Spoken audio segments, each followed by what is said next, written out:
Okay, so let's talk about some horror news as we are getting into July now. We are closer to Halloween than we were last month, which of course is the case. I don't know why I said it that way. It's obvious, right? But bear with me, y'all. After a holiday, it's almost the weekend. A little bit worn. But we do have our Maxine review up if you want to go check that out, as well as ending explained to the film, as well as some videos diving deep into Longlegs. Check those out on the channel. Make sure you hit that subscribe button. 35,000 subscribers is our goal this month. 50,000 by the end of the summer. But let's talk about this new film, Afraid, which just caught me by surprise from Blumhouse. Blumhouse, not so hot this year, right?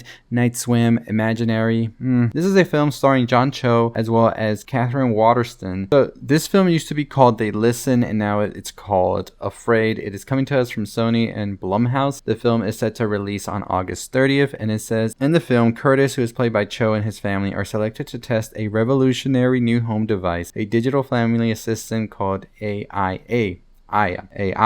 Yeah. Taking smart home to the next level, once the unit and all its sensors and cameras are installed in their home, Aya seems to be able to do it all. She learns the family's behaviors and begins to anticipate their needs, and she can make sure nothing and no one gets in her family's way. And the trailer also showcases that this is definitely going to be a film. It's going to be a little bit on the side of Megan. You have Havana Rose Liu, you have Lukita Maxwell, you have David Dastmalchian, and Keith Carradine also starring in this one. So the director of this, Chris Weitz, also has Down to Earth, About a Boy, The Golden Compass, and Twilight New Moon under their belt. And I watched the trailer. It didn't look bad, but it doesn't look intriguing. It looks like something I would wait for streaming personally, but I don't know, maybe they'll convince me with something else. But this just fits into that whole plan they have of making these like AI doom movies now, especially with the latest movie they announced that was going to be tied with Megan, which was Soulmate. It feels a bit dystopian. It feels a little bit too close to home in my opinion, and I don't know if we would vibe with it, especially considering the fact that AI is kind of like taking over a lot of our lives now. So we'll see. We also got the new trailer for A Quiet Place: The Road Ahead, which is the new video game based on the Quiet Place franchise. So this is going to be coming to Steam, PlayStation 5, and Xbox as well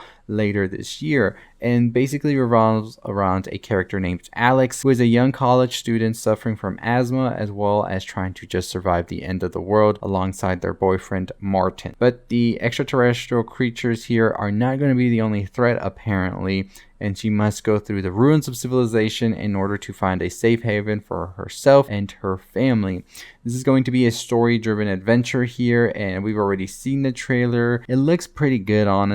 I'm excited. We'll definitely be checking it out and trying to get a code to play it. But it seems that the Quiet Place franchise is going stronger than ever, with A Quiet Place Day 1 already making over $100 million at the box office. So very, very excited for that. We also learned that director Koshi Nakanishi, who is the one behind directing Resident Evil 5 and Resident Evil 7, says that they are already making a new Resident Evil. So this comes from the announcements after saying that Resident Evil 7 would be coming to Apple devices, which I don't understand. I don't know how I could play that game on an Apple device, but as well as the fact that they are going to be making a new Resident Evil, which hopefully we could see sometime next year, and I'm just super excited for that right now. Longlegs continues its marketing, and it continues to update its website. We've been tracking everything down, we've been talking about it, and we're super excited about this film. Go check out our videos, we dive deep into it. But there's been some new releases, some new posters as well, and teasers for the Nicolas Cage and Micah Monroe film that is going to truly be the movie of the year, I feel. So this is also coming to us from another summer horror movie, which is Trap, which we have M. Night Shyamalan and Josh Hartnett starring in a film where a serial killer goes to a concert with their daughter. Turns out the whole concert was a plan to capture them, and now they're trying to find a way out. And this film just looks honestly incredible. I already saw the second trailer.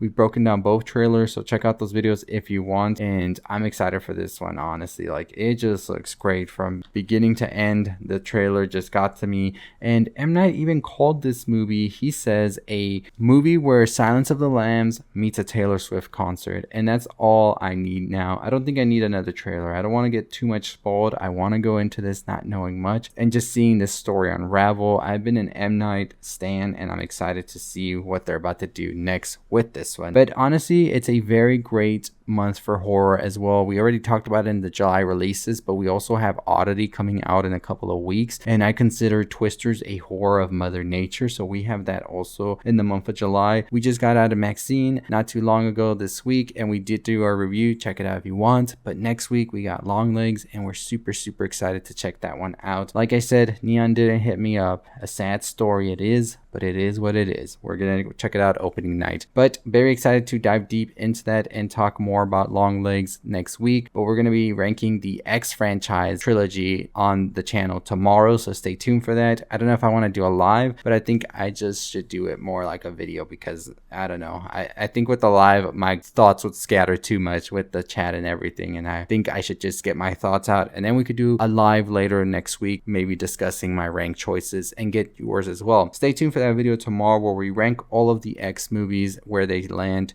and just what we thought about them as well. Let me know your thoughts and opinions on everything we talked about today. What do you think about the Trap movie? What do you think about Afraid? Is this something you're excited for or not? What do you think also about A Quiet Place having a video game now? Did you enjoy A Quiet Place day one? Did you watch it yet, or are you still waiting for it to come onto streaming? I know a lot of people do that nowadays because the movies come out so quick on streaming. Very crazy. That's a whole other video though. But anyways, as always, that is going to do it for me. Check out our other videos we have up from the July release videos, as well as Maxine and also Longlegs, which are our two most anticipated movies of July. We've already watched Maxine, so check out what we thought about that. But Longlegs we have yet to watch, but we've done deep dives into the film, so check out those videos. Really would appreciate you. But as always, that is going to do it for us. Make sure that you are hitting that subscribe button, notification bell, on the road to 35,000 subscribers. Let's get to it. I'll see you next time. Stay safe, stay positive.